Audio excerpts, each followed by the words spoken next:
Okay, so it's 9 o'clock, so we'll call this meeting to order. And roll call. Commissioner Lautner, Present. Commissioner Robbins, Here. Commissioner Wessel, Here. all present. Thank you. And we'll stand for the Pledge of Allegiance in a moment of silence. Pledge allegiance to the flag of the United States of America and to the republic for which it stands, one nation under God, indivisible, with liberty and justice for all.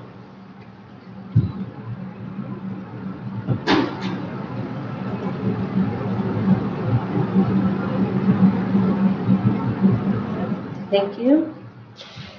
So we'll start with the agenda. We have one request for a late item, which is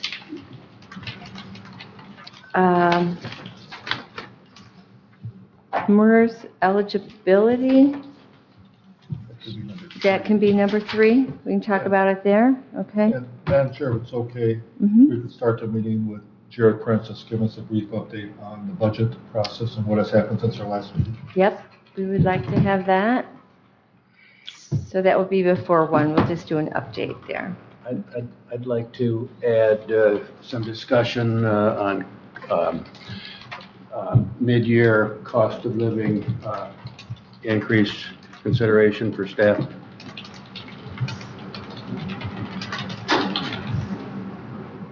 Okay. But we'll also do that as a second item under the number 3. Is there anything else? Okay, is there a motion to approve the agenda as amended?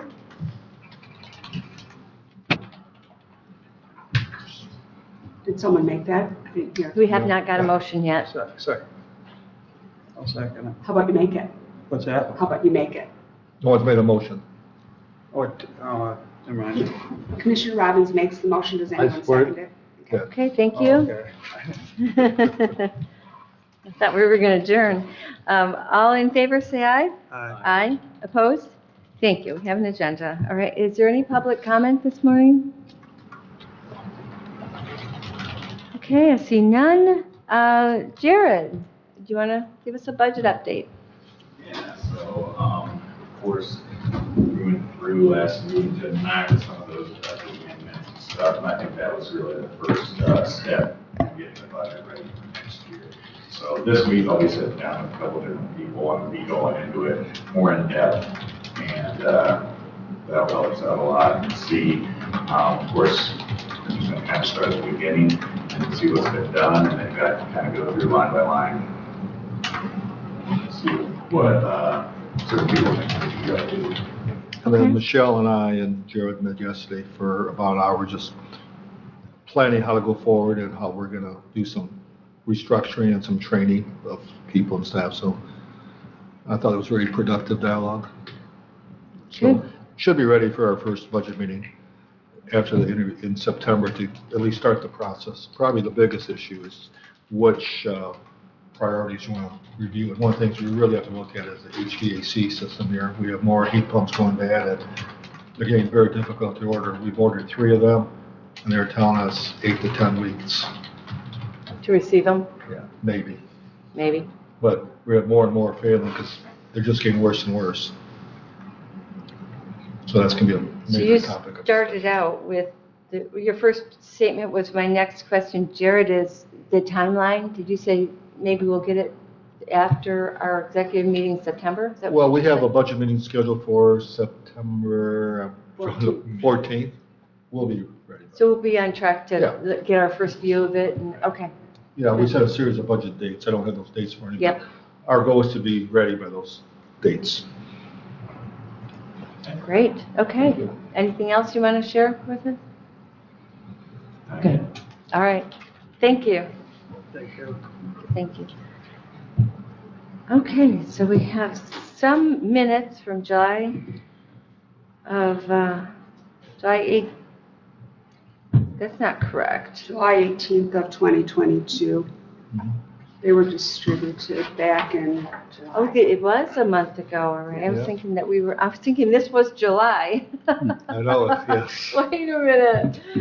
That's how fast our summer's gone. Move- Ty? Move to approve the minutes as presented, the July 18 minutes as presented. Second. Okay, all in favor, say aye. Aye. Aye. Opposed? Okay, we have minutes, 3-0. Okay, review of the wage study proposals. Yes, in June, the board authorized Darcy and I to solicit bids for a wage study. We did that. We contacted 4 companies. 2 declined opportunity, 2 responded back, and you have a copy of the proposals there. And Darcy did kind of an overview. So Darcy, you want to walk us through the process and the 2 proposals that we received and what you think the next steps would be? Sure. Yeah, when this all started, I reached out to several counties, a couple of different agencies that prepare these types of studies. I also contacted the health department to see how they went about their most recent evaluation. The 2 that came back with proposals was Rankin Robson and Municipal Consulting Services. Both of them have pretty much the same work plan, just laid out very differently. Raymond is looking at different phases, but it's the same steps as the Municipal Consulting Services. A couple of noticeable differences is Raymond Robson is able to begin the work study probably as soon as October, if we were to choose to go with them. Where Municipal Consulting Services is looking at early 2023 with a starting date of no later than March. Price-wise, they're both comparable.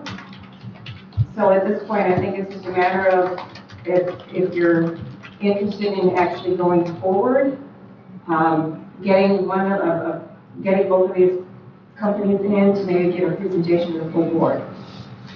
Yeah, we're thinking if you wish to go forward with this, we invite both of them to come to the September meeting and give an overview of their proposals. And just to make sure we're comparing apples to apples, we asked them to review all the non-union positions. Obviously, unions are negotiated contracts, and I don't think you want to get into study based on groups that we have labor contracts with. And those have 2 more years to go. And that would apply to elected officials as Yes, well? all non-union. So yes, it's department heads, elected officials, and everyone that's not affiliated with the union. So, it looks like municipal consulting is around 22,000, 23,000. How much? Here's the sheet here, kind of, Darcy did an overview of the 2 proposals. Here. Okay, that one, all right, thank you, here we go. So, timeline. So the biggest difference is when they could start, if the board chooses to proceed. Very comparable prices. Yeah.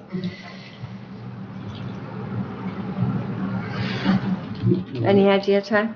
Yeah, I was thinking on the way here, we've got the administrator search, we've got the budget work. I certainly like putting this off till 2023. Mm-hmm. I don't think we've got the time to do it this fall.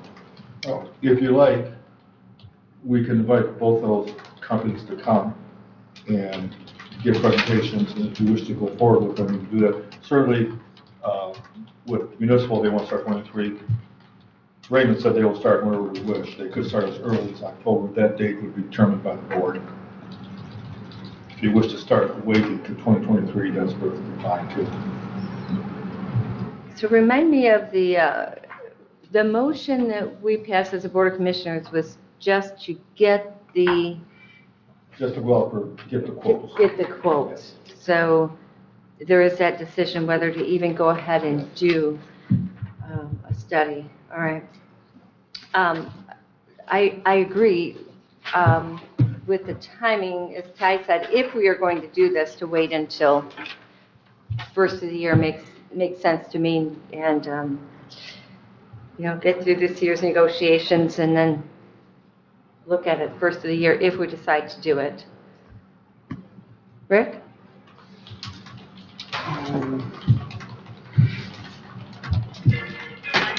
So sorry.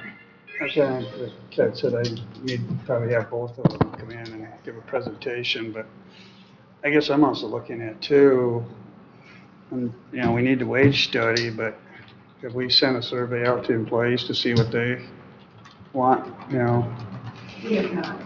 I mean, we have not. That would be part of, I guess what I'm looking at is, what happens if this comes back and we're supposed to give a big raise and we may have to cut benefits? Well, I can tell you, because I've been through wage study, and I think Michelle can verify that, no matter where they're done, they're always controversial. Right. Because there's always going to be perceived winners and losers. Mhm. If there's not a need for one, then, if there's no internal issues, then people don't do wage studies. The only time we do them is when we're in situations like now with lack of Right. people applying for positions and so forth. Grand Traverse County just finished one, which I think Ty's going to talk about what they did. But the last time Grand Traverse County did it, they went through it, and it was so controversial, the board didn't even take action on it themselves.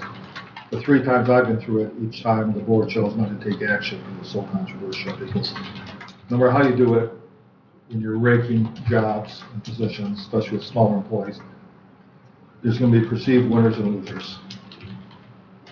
And it's almost worse, what the consultants are telling, if you're going to do it, the only thing worse than doing one is doing it and then not following through on it, because then the employees who feel in the report that they should have been paid more feel like they're not being valued because a professional consultant came in and said they should have paid at this level, and we choose not to follow through on it. So it's very controversial. Mhm. I'm not saying don't do it, but I'm saying there are consequences. Yes. And I was part of a joint conference call maybe 2 months ago with county administrators. And to the T, everyone who's gone through it has had the same experience. And the advice to people were, if you're going to do it, be prepared for the controversy and then be prepared to act on the results. I guess I just want to make sure we cover every option. When I start looking at this, we're looking at maybe close to high 20s maybe when it's all done and over with. And there's other options that we can do in-house. 20 could go, or 25 plus could have went into the employee's pocket. So, I don't know. I'm just saying now, I just want to make sure we cover every option before we go this route. Now, even if you bring them in to give a presentation, you don't have to accept it. Right, yeah. At least they'll give you the Right. information, which I think would be. But I would hate to spend 25,000 to do a study and then we don't do anything with it. That's the worst case scenario, yes. Yeah. Yeah, I would agree. I'm not opposed to a presentation, to see, have the board given the opportunity to look at these ahead of time and read them ahead of time. Obviously, you just received them this morning. Right, yep. So if the board had an opportunity to go through them, that may help them make a decision to get an idea of how it would happen. So. When we talked about it in June, when you authorized to get these proposals, the timeline was get a proposal, have it presented to the board in September or October, and probably start in 2023. So we're kind of on that schedule. Okay, is that consensus, or do you want a motion to take this? I guess we're looking for whether you want us to invite them to board meeting. I don't think it'd be wise to have them come in and present if we're not at least considering moving forward. I think that just sets some expectations.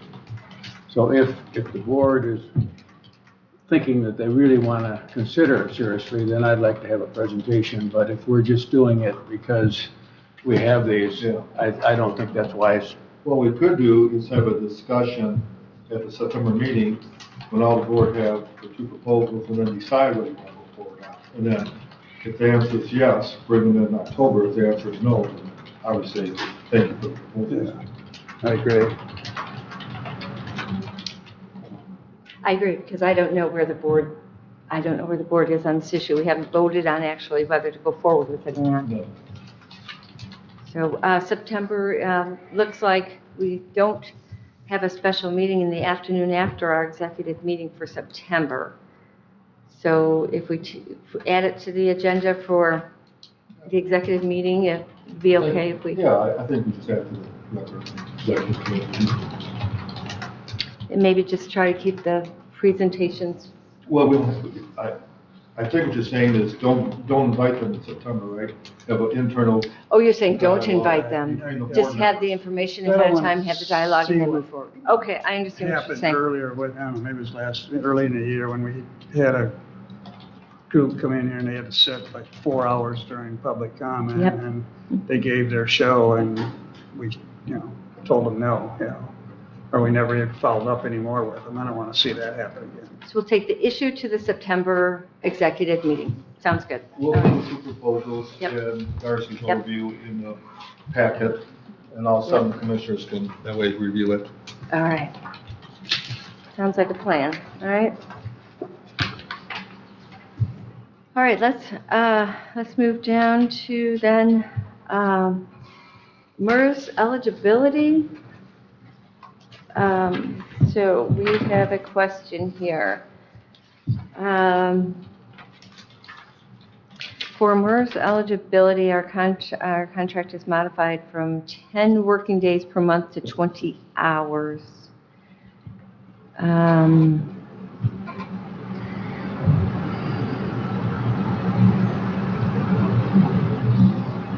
So the question is, was that done by a board motion? Yes, it was.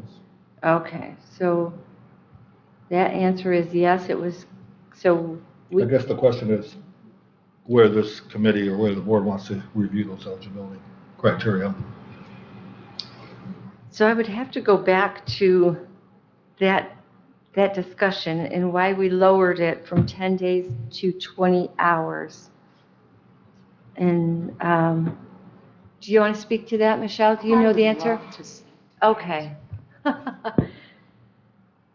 we had an employee in courts. The 10 days to 20 hours was done by board action. It was requested by MERS. I didn't bring my packet today. I didn't know it was going to be on the agenda. Sure. I didn't look at my emails last night. MERS sent out the request that all jurisdictions were required to switch from 10 working days and convert that to hours. And it was brought before the board, where the board did vote to go to the 20 hours. There seems to be some confusion by people. The Leelanau County never, and I'll just go back and give you the brief history coming forward. Leelanau County never adopted the standard workday rules of an 8-hour workday. Had they, if that were the case, I would say 90% of your employees would not be eligible for MERS. We don't work an 8-hour workday. Right. When we had to switch from the 10 hours or 10 workdays to 20 hours, we had meetings with Chet because you have to look at every union contract and every personnel policy that you've got, and you've got to find the lowest common denominator. It's pretty easy to think, well, if MERS is an 8-hour day, we'll just take that and multiply it by 10, but you've got to look at your lowest common denominator of who was getting MERS at the time, and you had some grant employees, not actually one was in planning that was only working 2 hours a day, and based on the contract that covers them, they are eligible for MERS.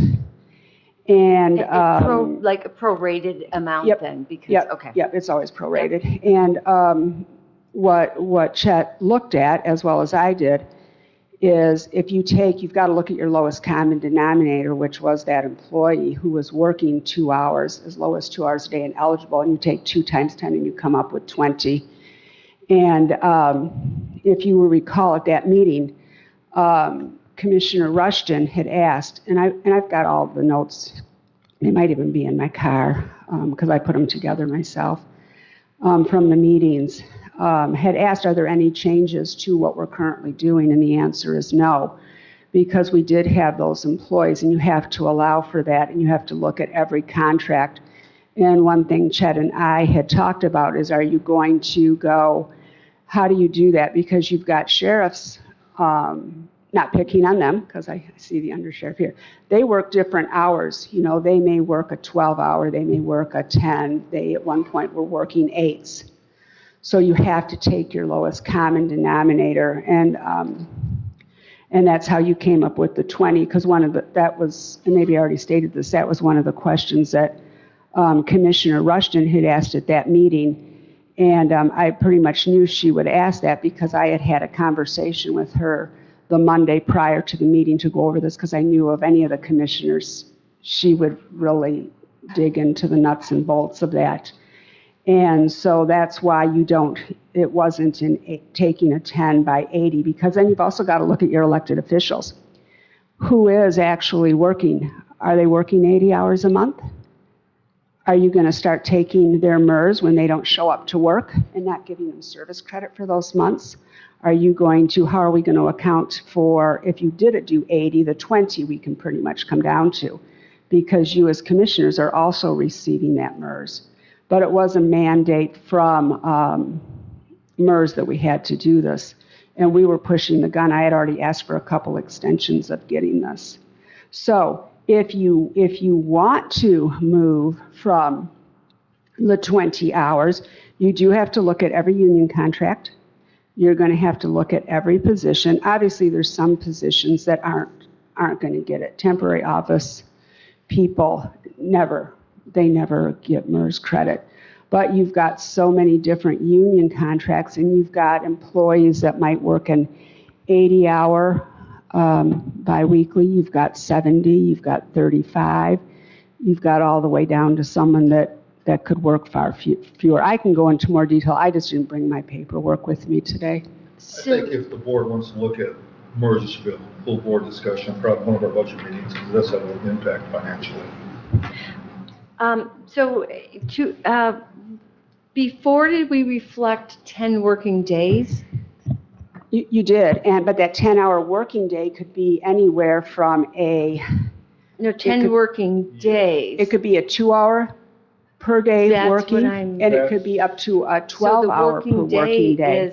But you can't pick working days. That's not an option. In simple terms, Okay, that was my question, because one working day might be a 2-hour day for somebody. Correct. And they might only work. that's exactly what happened. Okay. And because in simple terms, and she's no longer here, but it was because of Diane Kiesel, who was working the housing grant, and our MERS policy said days, but didn't define what day was.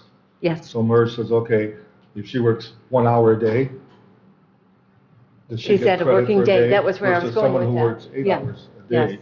So MERS asked, not just us, other organizations. Some organizations have defined thing. We did not. We simply had 10 days, which is the fallback what MERS used for units of government Years. that do not have Yep. specific definition. They asked to come up with a specific definition because of the Diane Kiesel situation.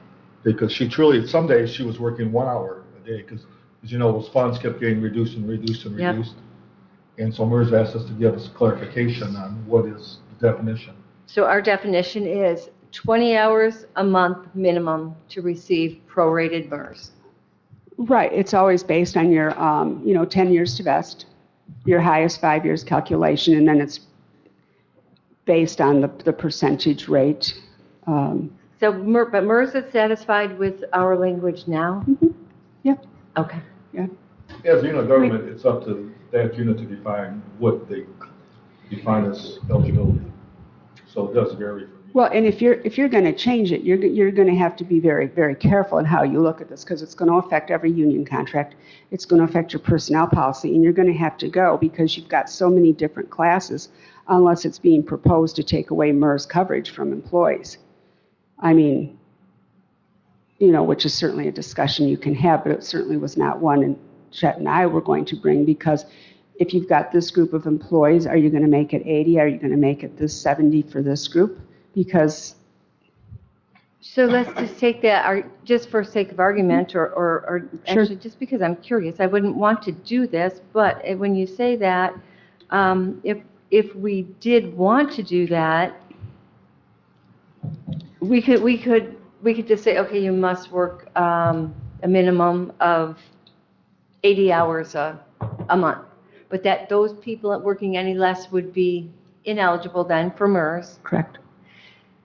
What It's would also be going to the- have an impact on even the people that go on short-term, long-term disability, because that's counted That's where I for. was going, in other, We'd also would have to renegotiate the union contract. yeah, union contracts, and then you've got, a bigger problem where you might not get that part-time help or those smaller amounts, because if they're already a MERS employee coming in from another institution, One thing I would tell It's you, a little you can't have a knee jerk. We were very cautious when Chet and I discussed this, looking at all the different levels of employees. Because, like, to go back again, to think that you're going to take 10 days and go at 8-hour day, no, a majority of the people in this building do not work an 8-hour Right. day, therefore, they would be ineligible. Yep. And that's the reason the county never adopted the 8-hour fallback of MERS. So being, the second part of where I was going with that, and thank you for your answer, because that's exactly what I knew it was going to be, but with it being 20, there really isn't any great cost to us to do that. In fact, it probably helps our MERS buckets by paying even those little bits. Well, obviously, the But- more people you have on MERS, it's going to increase your cost. But when we had to make this change in the deadline we were under, to keep it status quo as to what the county was doing, this accomplished that. Yep. It did not add people to our MERS that were previously, Right. But that I helps know. our MERS buckets too. I mean, we got to continue to fill those MERS buckets. Okay. Any other? Maybe we ask John if this answers the question. I think he wanted something confirmed, but didn't care which way it went, right? All right, so then that leads to the question right now. This is policy by board action. it is by board action. So do we want to take it to the board again, or what is our recommendation? Leave it status quo or take it to the board for further? If there was board action, let's find where that was and provide that to the treasurer and Okay, leave it at that? Confirm, all right? It's, I don't know, just a side topic, it's been quite a few years since we brought in the MERS rep, we do that every 3-4 years. We have new commissioners on, it's been a while since we've done it. It Maybe has been. Not just on this topic, this, the whole MERS, because it is very complicated.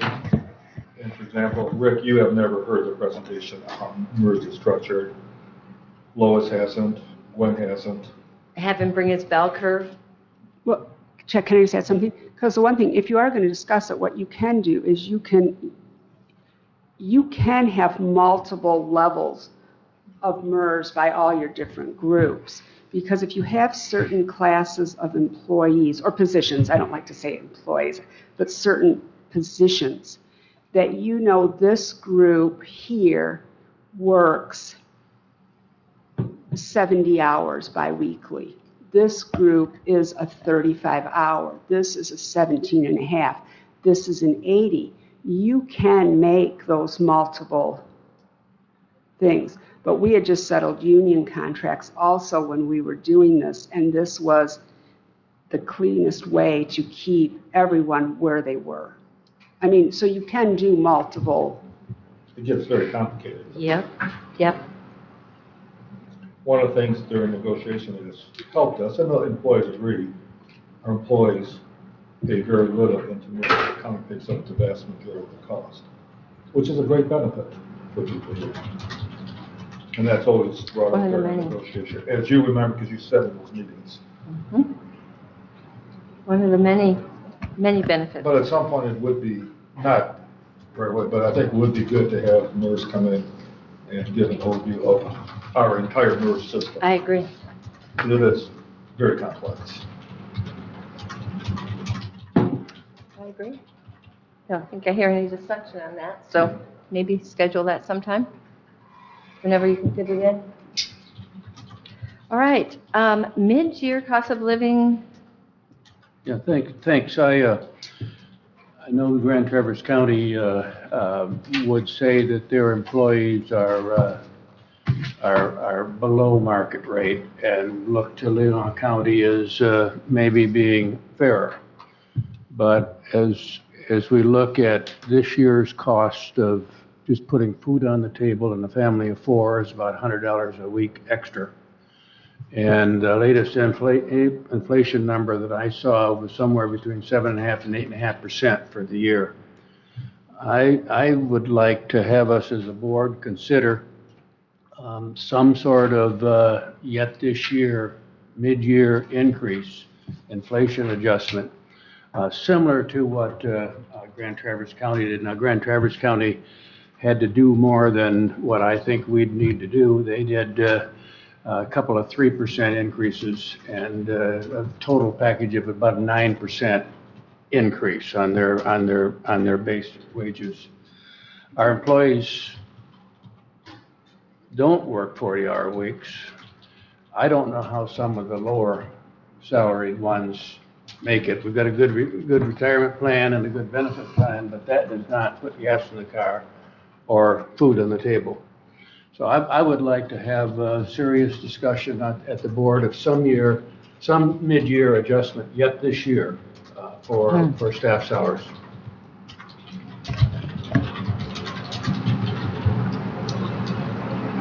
Well, my thought on that is I wouldn't want to do it before we go into negotiations. And negotiations are going to be end of year. Just for one contract. Yeah, I understand, but I just think it could be, I just think it can be messy with our union contracts. We settle our union contracts, and then generally our non-union follows our union contracts, and we have happy employees. I understand what you're saying, but it isn't just our county employees that are feeling the pinch in this county. So everybody, in all of our families, in a lot of what you would call our Alice families don't work for the county. And so this would benefit our employees, but it's not going to benefit our taxpayers. It's going to benefit those employees that are taxpayers, obviously, but not those who don't work for the county. I would have to ask whether or not, like, how far behind was Grand Traverse County than us, comparatively?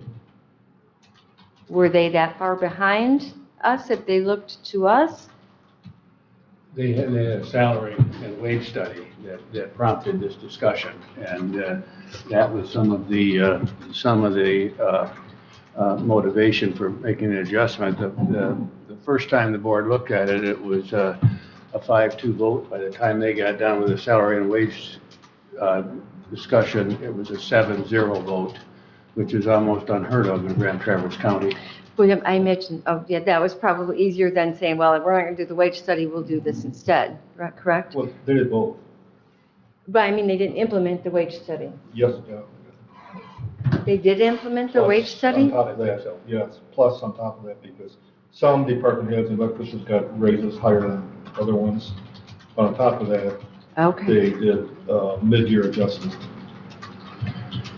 If we were paying our employees fairly last year, and I think we were, they're not being compensated fairly this year because of the cost of living. So if we were overpaying them last year, then they're probably getting what they need now. But I think we must accept the fact that inflation does hurt our lowest wage earners the most. And if it does help our taxpayers if we attract and keep good employees. Rick?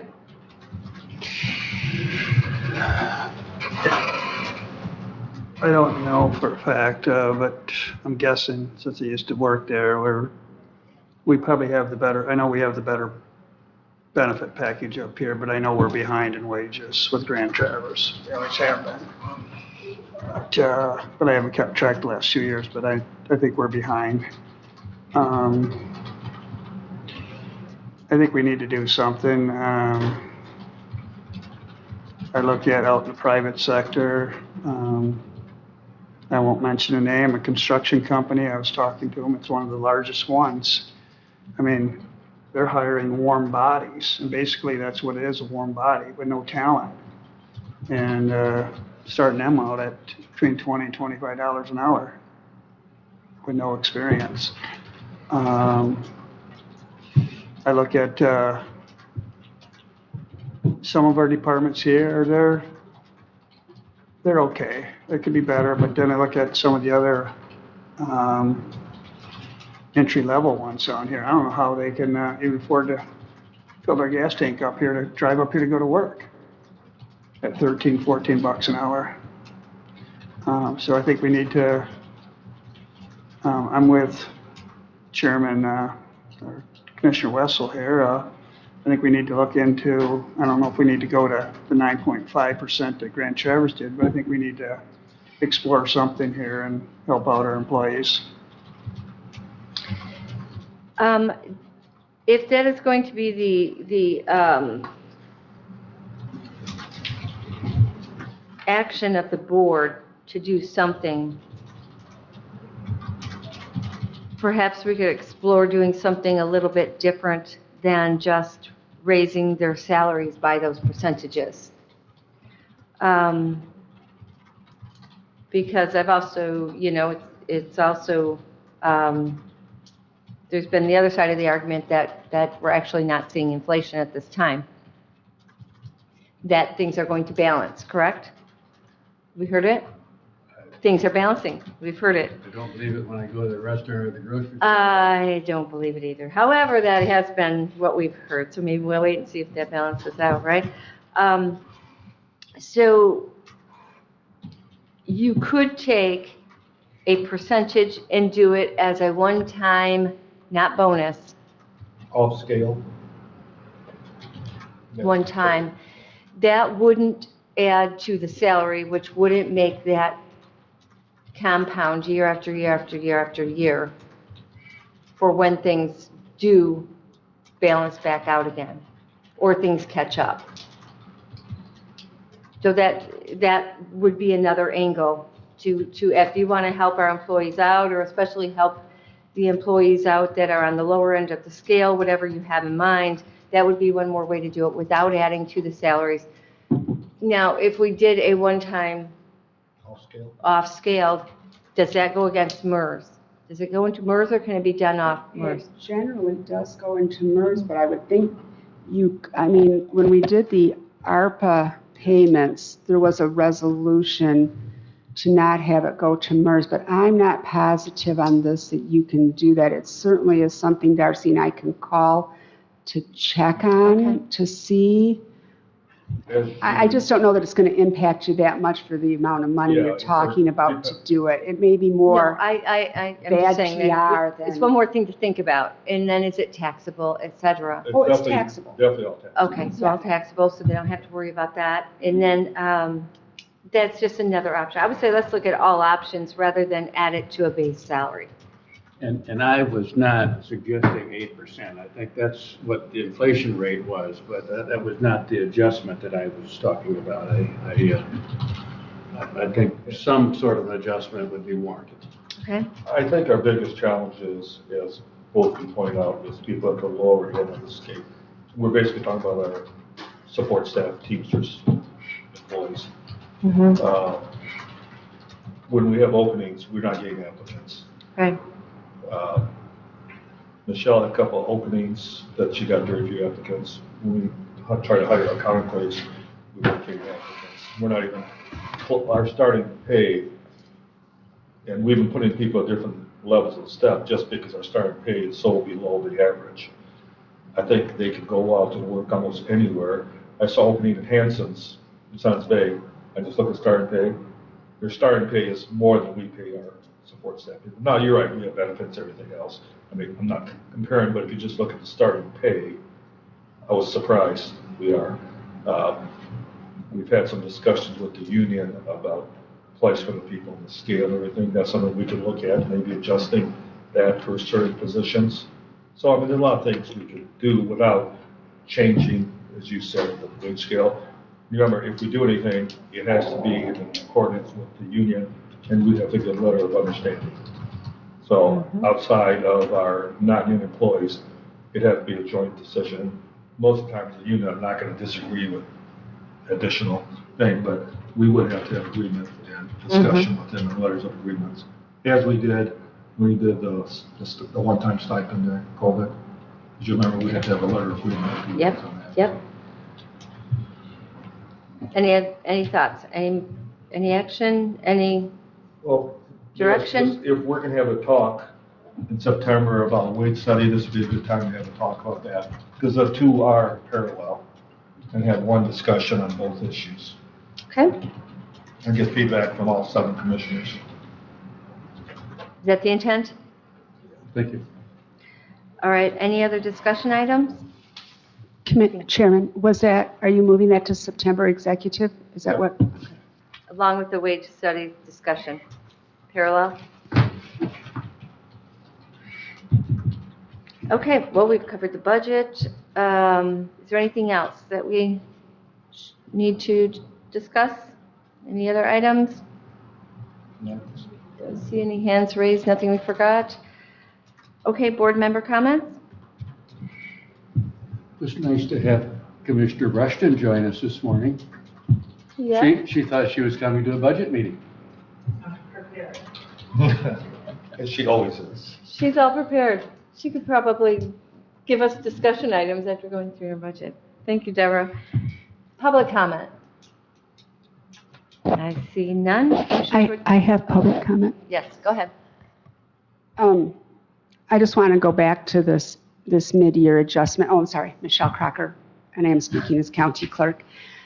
When you consider that, obviously I'm elected. I know what I'm paid, and I'm not speaking on behalf of myself at all. But when you have this discussion about these mid-year adjustments, and I heard it just a little bit here today, and you're talking about entry level, I would just caution you, having seen this before, to not just pick out a certain segment. If you're going to do it, that you do it across the board. And again, I'm not advocating for me, but I am for those department heads and everything, because if you just do a mid-year to the bottom, the lower entry-level positions, and you don't do it to the rest, then you're even closing that gap further between your management and your non-management. And I think you start a silent war within, not intentionally, because anything that someone's given is wonderful, because it certainly isn't expected. But I would just really think about that if you're just going to do that entry level and not your upper, because then it becomes a little bit subjective too. That's all. Okay. Okay. All right, move to adjourn? Oh, one more? Yes.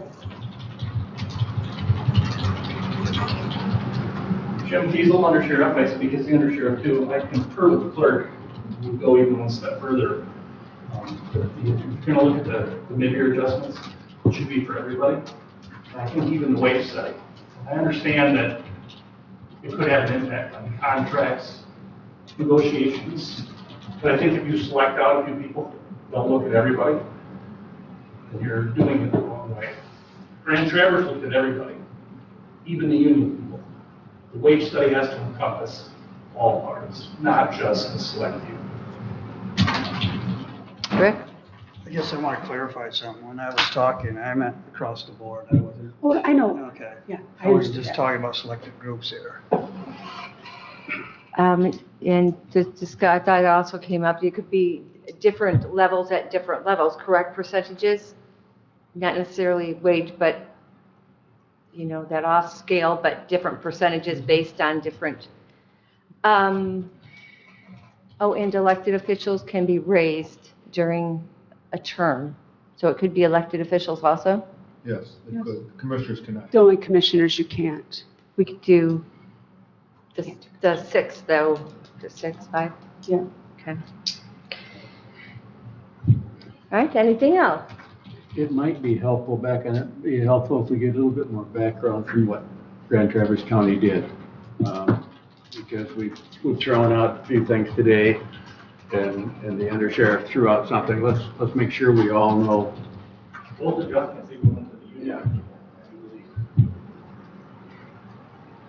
know you talk to Nate regularly, so you could probably get that.